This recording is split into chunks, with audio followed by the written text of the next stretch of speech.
How is a 4-6 pure manifesting generator designed to create wealth in this lifetime? Welcome back to another episode where I break down a specific human design chart.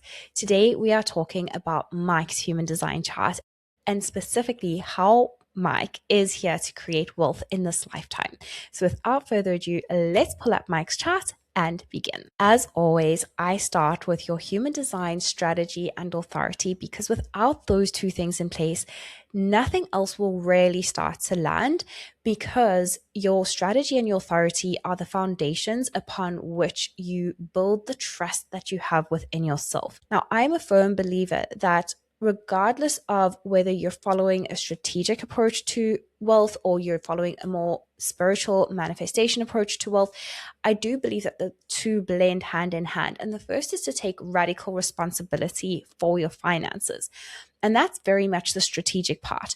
But then there's a second part, and this is what I personally have seen will either create millionaires or will leave people stuck in the same financial patterns and ceilings year after year. And that is by how much you allow yourself to trust yourself. Now, human design is the system that really locks in how you get to deeply trust yourself.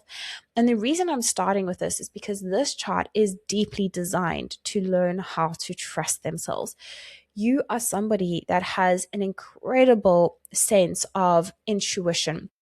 You are somebody that just knows things without being able to always know where that knowing comes from. And sometimes you can't always articulate where your knowing comes from. You just have the sense. And that is going to lead you to greater heights when it comes to manifesting and building wealth than anything else will. Yes, strategy is important. Yes, financial systems are absolutely what need to be in place. But I truly believe that just as an overall message for this chart, looking at it, is that when you deeply trust yourself and you trust your body-based innate wisdom, you are going to be able to invest your money like no other person. So what does it mean to be a manifesting generator creating wealth? Well, you are somebody that is multi-passionate. You are somebody that likes to really try many different things in life. And this is amplified in your chart because you've got a 4-6 profile line. Now, the beautiful thing about the 4-6 profile line is that not only are you here to really experience life and create opportunities, you will have opportunities coming to you through different circles that you have in your life.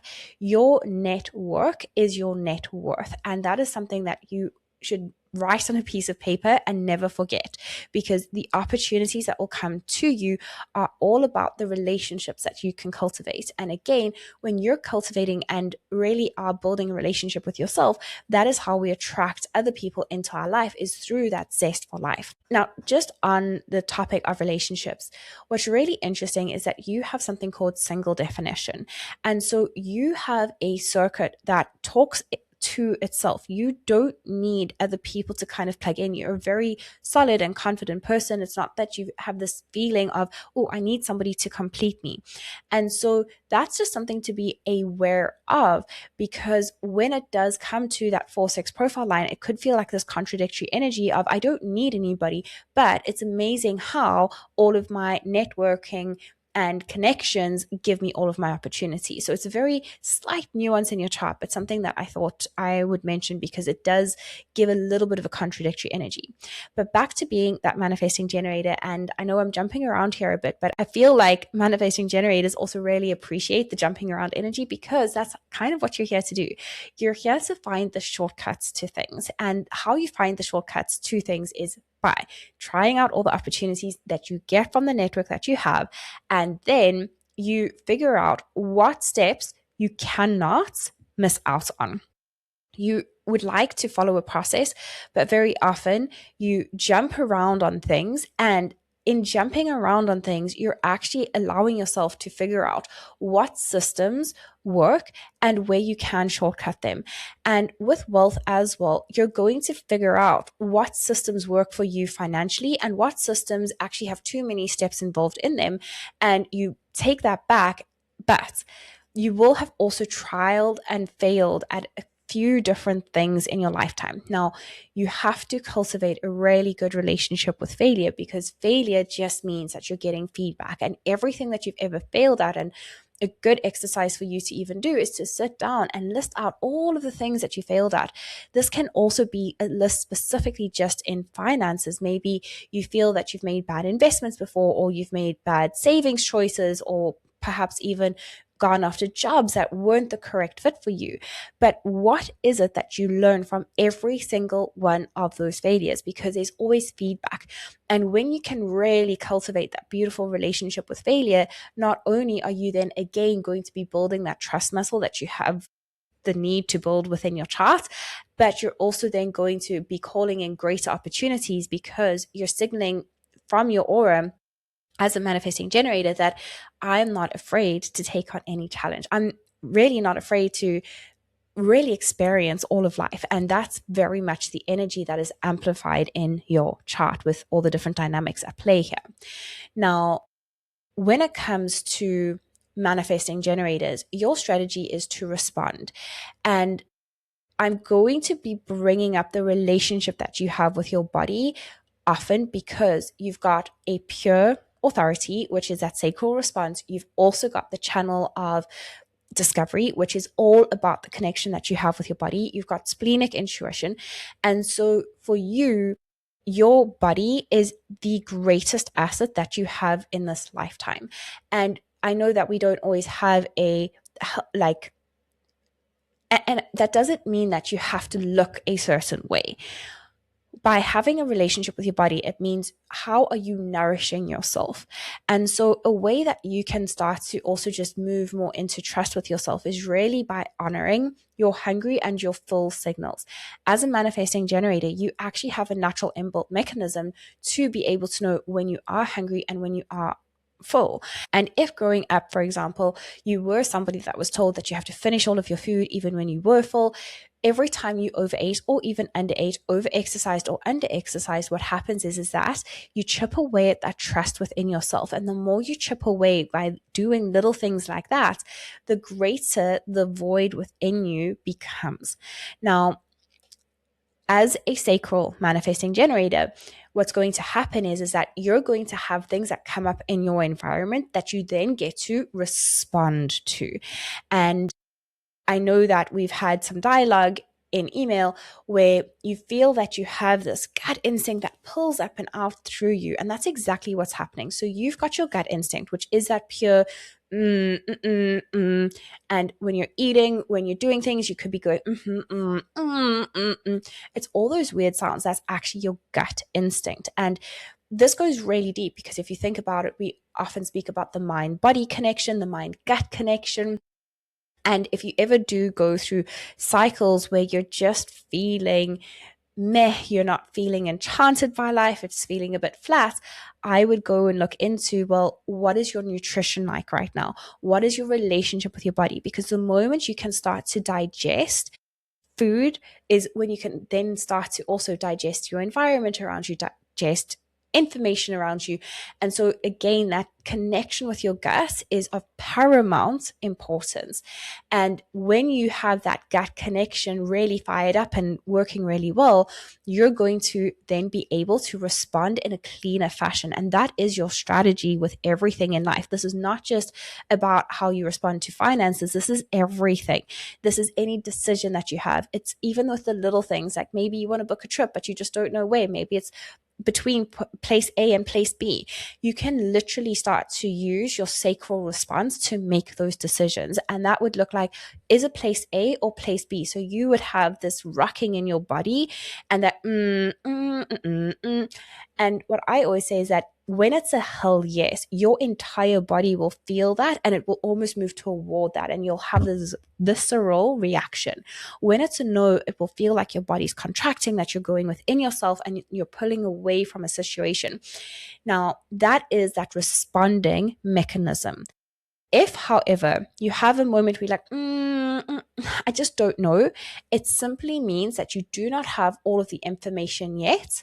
And when you get all the information, that's when you'll have that Now, another response that a manifesting generator can get is, And and you're like, but I thought we had to have a pure yes or no. Sometimes it could be that most of that decision is a yes, but there's a part of it that actually isn't for you. So it's really to sit in and really tune in. Now, something that you can do, which is really fun, that I experimented with, is playing around with your sacral in this specific way. I don't know what your relationship is like with sport, but my hubby is a football fanatic. And so he wanted me to join the Fantasy Premier League one year. And all I did was actually use that as an experiment to choose my players based on my sacral response. And it's a really interesting experiment that you can do, because you have nothing of consequence to lose from something like that. But it's really interesting because you'll start to become more tuned, like, oh, I knew I should have put that player in, or I knew I should have done this and made this decision. And just by doing things like that will really help you start to understand how your sacral actually talks to you. And when you understand how your sacral works and how it talks to you, you're going to start to pick up on those subtle, more nuanced cues where perhaps you were driving on a highway and you knew you needed to take an off ramp or a turn off, and you just had that feeling, but you ignored it. And then you got stuck in a traffic jam 5 minutes later because there was an accident. And you're like, oh, I knew I should have. And it's such a subtle, you should turn off here, but you just ignore it. Again, the more in tune you get by maybe paying a fantasy Premier League or something of a similar nature, the more you'll be able to get that clear channel of guidance from your body-based wisdom. Now, again, with the channel of discovery is all about how you do feel into your body, and your body is going to do the talking for you. Now, this is again amplified because you've got a defined spleen. And what that means is that you are governed by knowing when your body is feeling a little bit off. But what's really interesting is that with a defined spleen, you will know when your body's not doing well, but you'll take really long to respond to that generally. And what we often find is that people with a defined spleen will only go to the doctor when it's really necessary. And you'll probably do everything in your power to not go until it's really drastic. And then you're like, oh, I really need to go. And so the challenge here is to really start to, again, tune into your body's innate wisdom and to try and support it before it gets to the space where it's really dire. And in doing that, again, it will build that trust within yourself. And I think that, we are living in a time where so many people are feeling so displaced, and trusting yourself is such a foreign concept. And people think that it needs to be people that are confident or that have achieved great success. But actually, building trust with yourself is by doing little things on a continuous basis, especially when nobody is watching. And it's really about honoring your word. So if you are somebody that is in a corporate job, I'm not too sure what your job situation is, but if you are in a corporate situation and you say to yourself, no, I'm going home at X time and this is a promise I'm making to myself, and I am going to go to the gym X amount of times this week. The moment you do not fulfill that promise, you chip away at that trust within yourself. And again, we go back to those concepts of taking radical responsibility, which energetically, I feel like you've nailed that first step. You know how to take radical responsibility for your finances.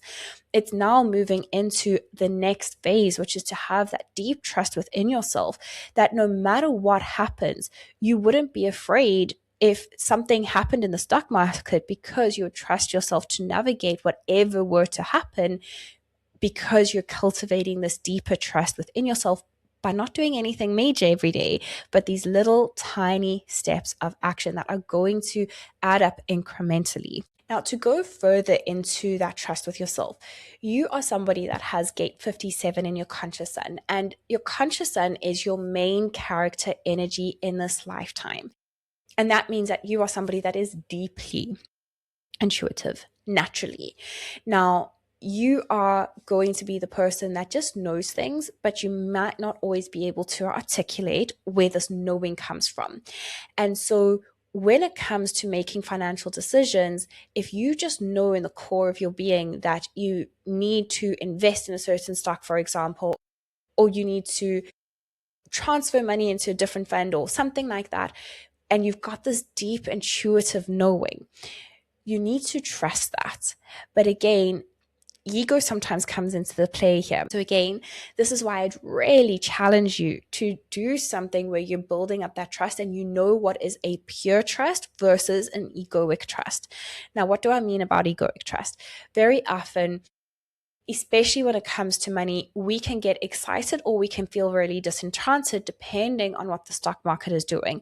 And this is actually because it's doing different things within our brain psychology. So when we're riding a high, the endorphins are flowing and we want more of that. And when it's feeling disenchanting and boring, and especially for a manifesting generator, the moment life feels boring, although you don't have anything to amplify this, but generally when life feels boring for a manifesting generator, you want to get busy and you want to start moving things around again.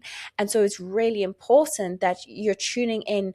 Is this really the truth of me needing to move this fund, for example? Or is this from ego where life is just feeling boring, or I'm just feeling really excited right now and I'm acting on emotion as opposed to deep intuitive knowing?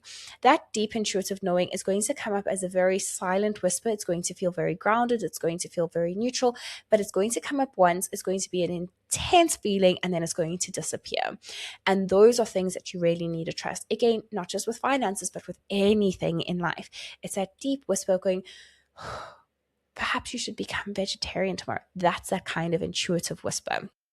Now, with that intuition, something I just want you to become mindful of is that you feel pressure very intensely. And so if somebody even asks you a simple thing like, oh, please won't you make me a cup of tea?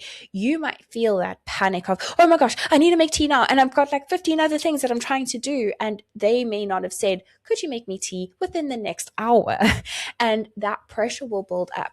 Now, this is really important and really something to be mindful of when investing, because you will feel the pressure of needing to make a decision very quickly. And so you probably do move really fast. And you also are somebody that doesn't want to leave things till tomorrow. So if somebody asks you to do something, even if it's in 2 weeks' time, you want to get it off of your to-do list. You hate that pressure building up. And so you want to get through everything really, really quickly so that there's no longer that pressure. And again, just be mindful of that pressure, because healthy pressure is good. But if you're not discharging of that pressure, it can make you do things from a place of pressure as opposed to a place of knowing, that intuition, that body-based intelligence. I say this really often, but I haven't said it yet in this reading. But the biggest thing that I've learned from truly understanding human design is that our mind is actually where doubt, mystery, and confusion live. And so we're not here to make decision from our minds. The mind is the gateway to having inspiration and ideas flow to us. And this can be done through connecting to the quantum field or people around us. Like there is a consciousness where we get ideas from. It's something really interesting to even think about. Think about things like the internet, where somebody would have had this idea to have waves that we could tune into to get information from wherever we are in the world with a device that is held in our hand today. Now, if you even think about that concept, where did that come from? It came literally out of nowhere. And so that is what the mind is for. It's to have all of these ideas and these inspirations, but it's the body that makes the decisions. And that's what it means, again, just going back to being that sacral manifesting generator, that respond feeling. Now, you will know when you are living in accordance to your mechanics correctly when you feel deep satisfaction and also a bit of peace.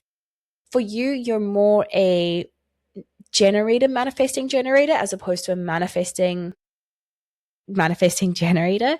And what that means is that you really want to be focusing on how you're responding and the satisfaction piece. Now, feeling satisfied is when you get into bed at night and you feel that good exhaustion, that I've moved my body, I've exercised my mind, I've fulfilled something to do with my work.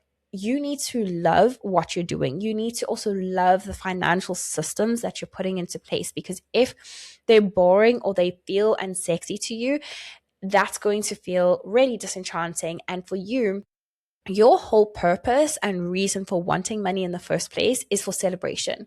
You want to be able to live life, to celebrate life, to have amazing adventures and times with money.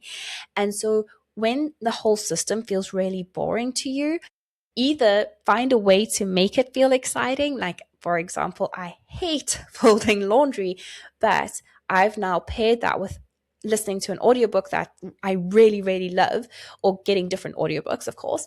And because I've now paired it with something that gets me really excited, I'm really enjoying folding laundry. And the same is kind of true with a financial system. So if something feels really boring, how can you create it in a way, or reframe it in a way that it's really exciting to you? Because it needs to feel like a celebration. It needs to feel really like an experience. And perhaps you even put in different milestones in your growth of your portfolio, that when you get to a specific thing, that's when you get to celebrate in a specific way. And that is something that will again give you that joy of like, oh, I made this milestone in my saving. Now I get to do this celebration, or I get to go here. The reason I also personally understand that feeling so intensely is because I have the same markings in my chart. And that's how I do celebrate, because I used to view savings as being so boring. But now every time I hit a specific milestone and I've created that to be my floor in terms of my mindset, that's when I can also celebrate. And then I make sure that that's a celebration. That means I never go below that number again in my savings. And I've created it to be a bit of a game. And if you can do that with all of the things when it comes to work and savings and things like that, the things that you're building toward, that is when you're going to have so much more fun on the journey than if you were to just go through the motions. It really is about creating that fun. Now, specifically for you in your chart, you have the energy of devotion in your greatest challenge position. Now, when we understand how we are here to move through challenge, that is when we unlock our greatest abundant blessings. And what's really interesting with your configuration is that you're going to be tested on what you are here to be devoted for. And when you unlock that, you will have stillness within you of what you're celebrating, and abundance will come to you when you've had the devotion and you've also been in stillness to receive it, which is a very interesting play on energy, because you are somebody that wants to innately be so busy by nature and in that doing energy, but then there has to be time where you are continuously doing the boring thing. So how can you create fun out of doing the boring thing on a continuous basis? Because then you'll have that devotion, and that's when you'll unlock being able to be in stillness, which is when you're able to receive. And you may have even had moments like that before, where maybe you've been working on a project and you've been really actively busy, and then you're wondering how it would all come together, and maybe you're worrying about maybe the financial attributes to it. But the moments you're just like, I just need a break, and you step back, everything kind of fell into place. That's the kind of thinking around your chart is, I'm going to be really busy. And then if I continue to do the boring things on a continuous basis, but make it fun, that's when your wealth will start to really accumulate. Now, in terms of fun and play and pleasure and passion, something that I really want you to sit with is asking yourself, what is it that you do desire? Because for you specifically, you aren't somebody here that wants to create millions and billions, etc. You want to live a good life, but you're not somebody that is too materialistic. And well, in accordance to your chart, like if you are celebrating that, if you don't resonate with like super luxury, it's because in your chart, you're here to really just live a life where you're learning about what has value and what doesn't have value. So you're always going to be questioning, well, is this of value or is this not of value? Just make sure that if you're questioning your value, you're never questioning your soul's inherent value. You are always going to be inherently worthy of deserving of everything that you ever want. However, you have skill sets, and a skill set can be marked as valuable or not as highly valuable as another. So if, for example, we had to look at the medical professionals, you would have a general doctor, but a general doctor wouldn't get paid as much as a specialist surgeon. And so it's not to say that one doctor is better than the other. It just means that there is a skill set that is more valuable than the other. And that's what I want you to really look at everything through. Like, oh, is this of value or is this not of value? Not am I of value or am I not of value? Is the skill set that I'm offering of high value, and what could the return be on that? And that is something that can be learned or tweaked or refined, and you don't need to change yourself, if that makes sense. But that's something that is going to be a big lesson for you to learn. And that directly translates into wealth, because our frequency of how good and how enough and of value we feel in the world will directly translate to the value that we can bring into our lives. So just thought that that was something to really make mention of there. So moving into what you are here to gain wisdom on versus what you inherently will be very good at. I'm going to start with what you're already good with, because those are skills that you're probably using to perhaps even make money with already. You are somebody that is very gifted in communication and expression. Now, if you do not resonate with that, it just means that you're in the lower expression. But if you unlock the higher expression by understanding what to communicate, when to communicate, and for you, you're probably somebody that feels quieter because every time you have spoken, you felt that you're too much for people, or that you've stood out because you do have a lot of individual circuitry. So you may have felt like the black sheep of the family. You are born to stand out. And so the more you really own that, and you've also got the gate of the king here. So you are somebody, and you've got the gate of the alpha. You are somebody that has an insanely powerful energy. People can probably feel your presence before you even walk through the door. And you've got that alpha-like energy. If you think about an alpha wolf, they won't actually be at the front of the pack. They will be at the back of the pack, making sure everyone is getting to their place safely. And so an alpha doesn't need to prove they are the best by being in the front. They know their worth by being able to just lead the pack and be with the members at the back of the pack. And that's an energy that I want you to just really contemplate what that means, because very often, again, with ego, it could come out like, oh, I've got this powerful energy and I need to exert myself. But a person that knows that they're powerful but doesn't need to express it in that way is somebody that will be gifted with that beautiful communication of, I know how to speak my truth and let it land really well. Now, something else that I find very interesting is that in your unconscious part of your chart, you're actually a projector. And I know that we have done a very long journey on figuring out what your birth time is. Now, the reason I'm bringing this up is because if you are a projector, now you're not a full projector, but this is just in your unconscious part of your design. So this is why a lot of the questions you were answering as a projector, because you are an unconscious projector. It's a little bit more nuanced and it's a lot more of a deep dive into human design. So I'm going to just bring it back to being simple, but sometimes the things that you say won't land correctly because people wouldn't have invited you to speak about those topics yet. And so when people don't invite you, that's when you do feel not seen, not heard, and not understood. And that is you living in the shadow expression of that throat sensor. So how you get back into being able to express yourself authentically is to, again, just go and build up that trust within yourself, and to start to move past where people didn't understand or hear you or see you. And it's really important that you're sharing the information that you do have with the people that will really respect that information. And it's also to then really see the value that you bring to the world. And that's going to help you. And I know that sounds like crazy and like completely removed from building financial wealth. But the more you see yourself, the more you see your value that you're adding to the world through the skill sets and just being your presence in the world, the more you'll achieve financial abundance too, because you'll see yourself as valuable and worthy. And if you even just think of those words, what do we think of when we think of portfolios or a net worth? You think of what is the value of it? What is the return on investment of it? So it's a really good thing to start building with yourself. The next thing that you're really gifted in is knowing who you are, what your purpose is, and what your direction is in life. So you are somebody that is, again, you're very solid in who you are. and you've always kind of known which direction you're heading, even if you don't know the specifics and how you'll get there. There's probably always been a drive of who you are and where you want to go and what you're doing.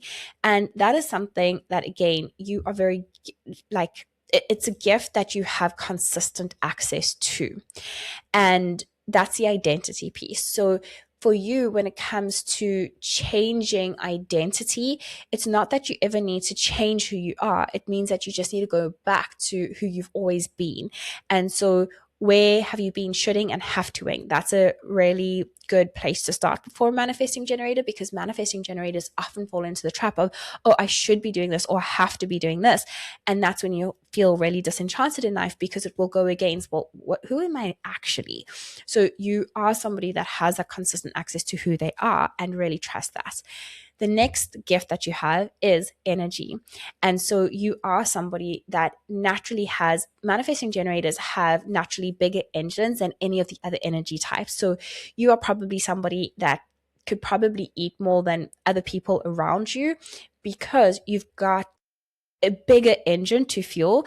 And so you've got bigger energetic calories to kind of fill up.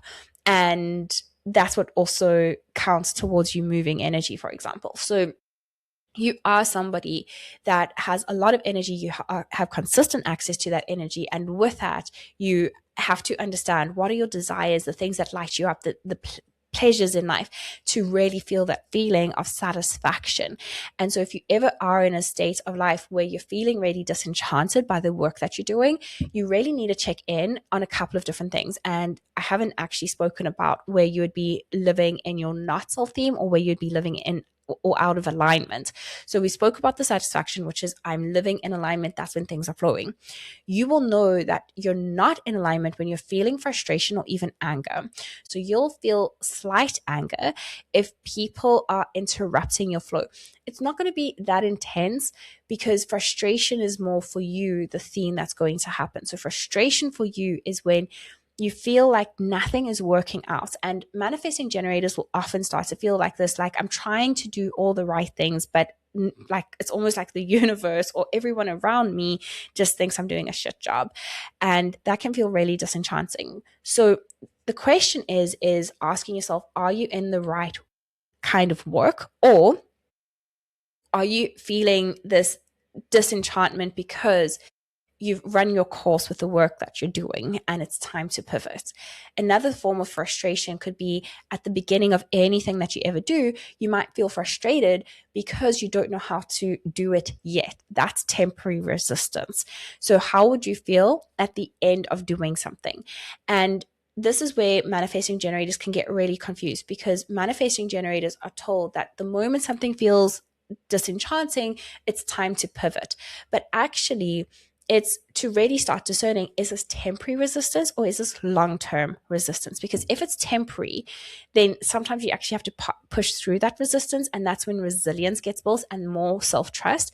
But if it's been a long stretch of just feeling like you're also starting a lot of projects, but it's not coming to completion. So again, in your chart, something that's really amplified is that you are a very ambitious person, and you'll start a lot of things, but the finishing part is not actually something that you're good at. And if you're constantly going from project to project, but you're not completing anything, that can also open yourself up for that depletion. Now, this is where I love and hate human design. Human design helps to understand ourselves, but please know that I never wanted to label you as, oh, I'm a manifesting generator, so I can't. All this information is helping you understand yourself so that you can have different strategies to employ when you come up against situations where you realize, oh, I'm not completing things. Cool. If you're not completing things, then you need to catch the pattern, change the pattern, move past the pattern. But a label doesn't define who you are. It just understands what strategies you might need to put in place so that you can still live to your highest potential. So that's just something that I needed to make clear there. Now, when it comes to, again, that feeling disenchanted and frustrated, it means that you're not doing the correct work. If you're feeling frustrated with your financial portfolio over a long, extended period of time, not temporary resistance, long, extended period of time, you might need to make some changes. And I know that I spoke about that, like part of the ego that might come up.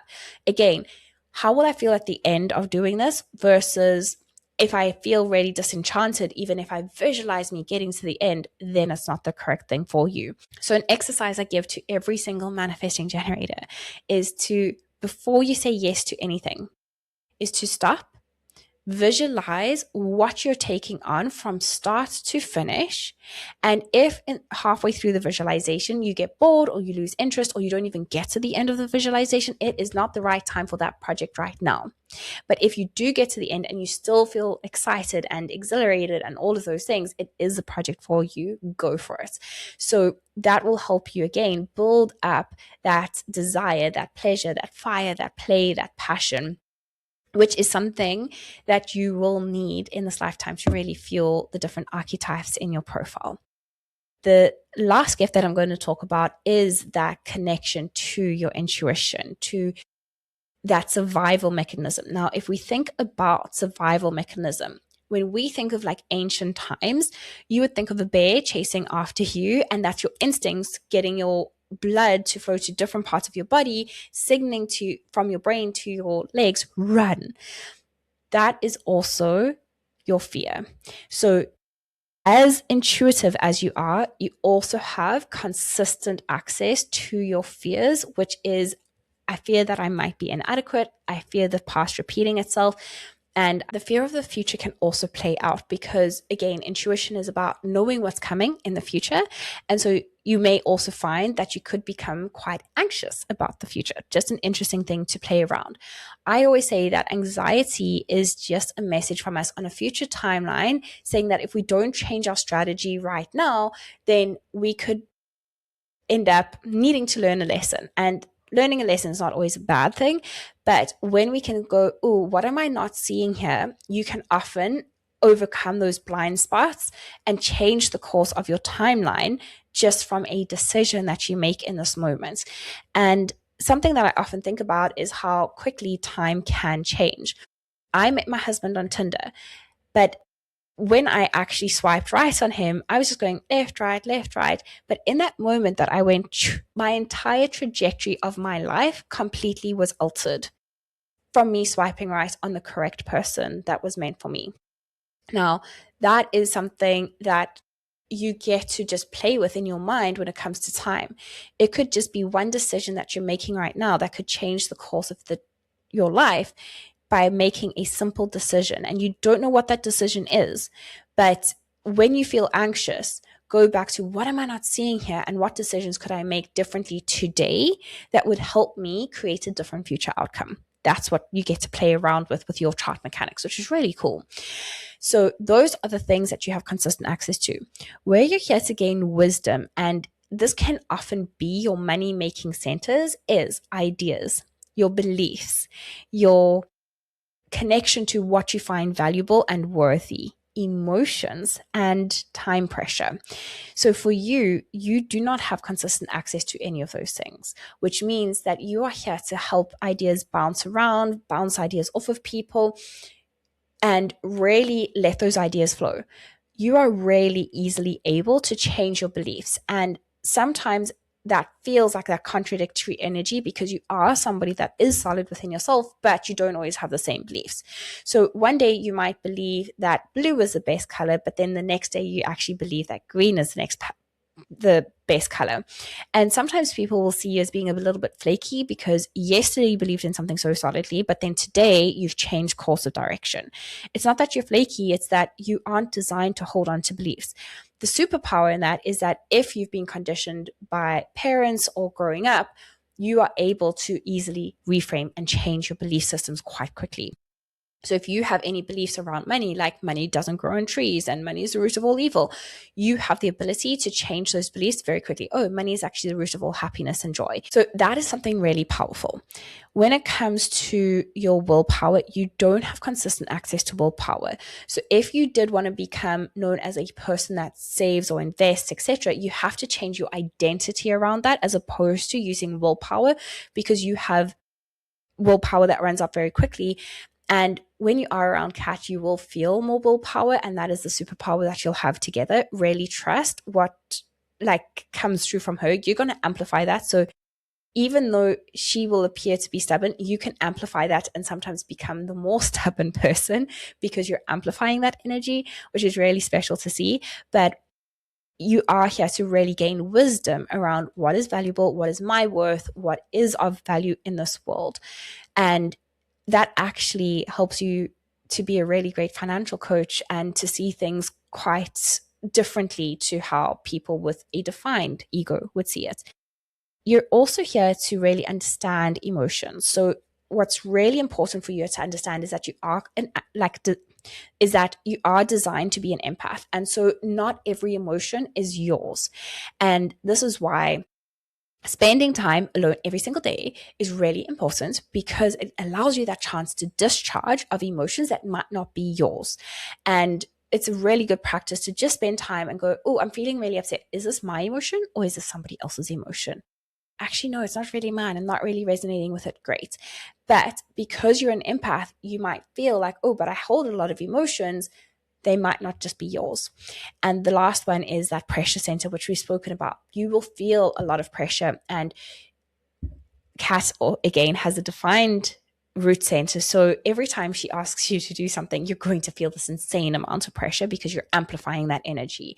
And so you're here to really understand time management. You would be somebody that could really help other people work well with their time, because you're somebody that's had to gain a lot of wisdom around time management and not burning yourself out because you're trying to do too much today so that it's not on your to-do list tomorrow. So just wrapping everything up in summation, very simply, you need to love what you're doing. You need to love the systems that you have in place. You need to really find passion, play, pleasure in everything that you're doing. You specifically need to work on the ability to trust yourself even more.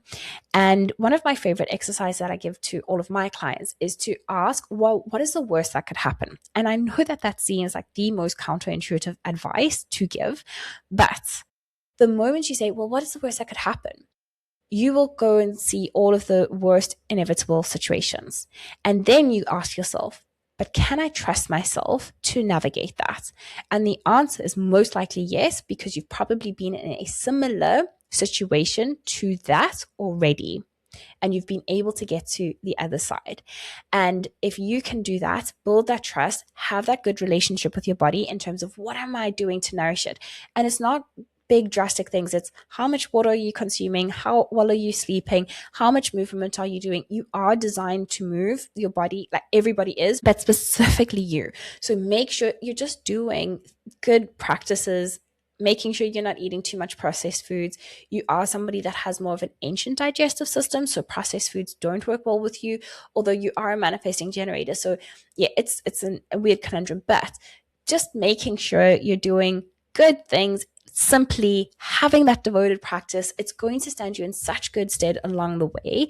And I have a feeling that the dynamics between you and Kat are going to make for an amazing portfolio of wealth creation, because you've got all of the keys to help and support each other along the journey. I hope that you've loved this reading, and thank you for being here.